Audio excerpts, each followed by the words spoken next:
Medical असोसिएशनच्या वतीने संपूर्ण राज्यभरामध्ये बंद पुकारण्यात आलेला आहे। यामध्ये वेगवेगळ्या पद्धतीच्या प्रामुख्याने मागण्या देखील करण्यात आलेल्या आहे। मी सध्या पुण्याच्या इंदापुरातील भिगवण मेन बाजारपेठेमध्ये आहे।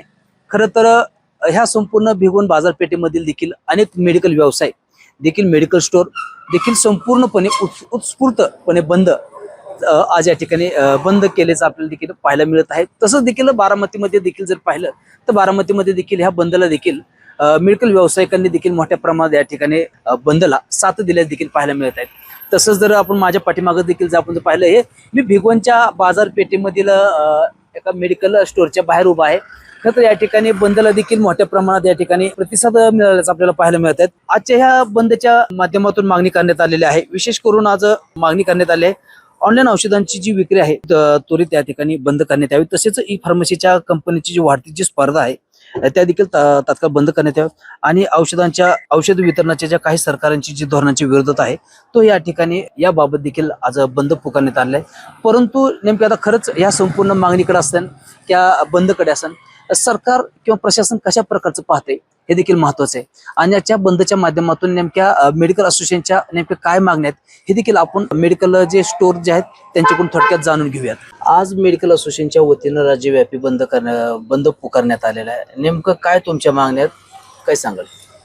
जे ऑनलाईन मेडिसिन खरेदी विक्री होतंय, कस्टमर समजा जे ॲप करून ऑनलाईन मेडिसिन मागवतंय त्याच्यावरती डिस्काउंट हे गोष्टी भेटत आहेत, पण त्याच्यामुळे जी गाव पातळीवरती लोक जे मेडिसिन फार्मसी दुकान चालू आहेत त्यांच्यावरती जे आज त्या ऑनलाईन मेडिसिनमुळे संकट आलंय त्याच्या संदर्भात आम्ही आज सगळ्यांनी मिळून बंद करलाय। दुसरी गोष्ट म्हणजे जे डिस्काउंट मिळतंय आमच्या ऑनलाईन ॲपवरून खरेदी केल्यानंतर डिस्काउंट येतं त्या संदर्भात एक आहे। आणि दुसरी गोष्ट म्हणजे जे मेडिसिन मिळतंय बाजारात व डिस्काउंटच्या नावाखाली लोक आज भरपूर ठिकाणी मेडिसिन विकतायत। कस्टमर दुसरीकडून तिकडे जात आहेत, बुवा डिस्काउंट भेटतंय तिथे म्हणून आम्ही लांबून आलोय तुमच्याकडे, हे गोष्टी आहेत। पण ते ज्या मेडिसिन घेत आहेत लोक आज ते मेडिसिन खरंच ओरिजिनल आहे का? ह्या डिस्काउंटच्या नावाखाली डुप्लिकेट मेडिसिनचा बराच व्यापार चालू आहे। त्याच्या संदर्भात बी आम्ही आज बंद पुकारलाय।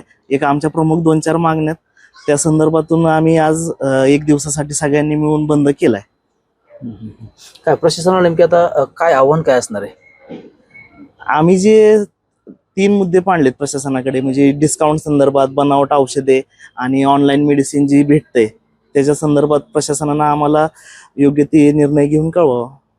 आज एकंदरीत पाहिलं आपण करते ह्या संपूर्ण राज्यभरामध्ये मेडिकल असोसिएशनच्या वतीने बंद देखील पुकारण्यात आलं होतं, परंतु ह्या संपूर्ण बाजारामध्ये देखील बनावट मेडिकल देखील या ठिकाणी उपलब्धता होत होती। बनावट मेडिकलच्या या ठिकाणी देखील विक्री होत होती। अशा प्रकारचा देखील या ठिकाणी ह्या संपूर्ण मागण्या घेऊन या ठिकाणी आज मेडिकल असोसिएशनच्या वतीने देखील बंद पुकारण्यात आलं। पण त्या काळामध्ये खरंच संपूर्ण हे संबंधित प्रशासन किंवा सरकार असेल ह्या मेडिकल असोसिएशनच्या वतीने जी आज बंद पुकारण्यात आली या मागणीकडे कशा प्रकारचं पाहते हे देखील अधिक महत्त्वाचं ठरणार आहे। सुंदर पुसारकर, LS मराठी, इंदापूर।